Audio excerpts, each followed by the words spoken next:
வீடு கூட்டு வீடு கூட்டி முடிக்கணும். நீ படுத்து இருக்கணும்.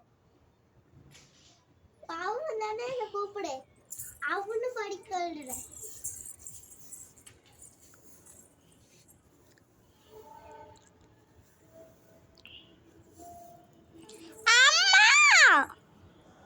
என்ன மணிக்கா?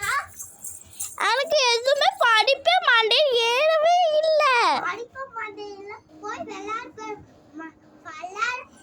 மட்டும் வண்டி எல்லாம் ஏறுதா? அம்மா எனக்கு ரொம்ப பசிக்குதுமா. பசிச்சா எப்படி விளையாடுவேன்? ஏய் பசிக்குதா போய் சாப்பிட்டு படி. அம்மா சாப்பிடுறதுக்கு தான் ஒன்றும் இல்லையே. கொஞ்ச நாள் வீடு கூட்டி சமைச்சு கொஞ்ச நாள் வீடு கூட்டி கொஞ்ச நாள் அக்கௌண்ட் பண்ணி சாப்பிட்டு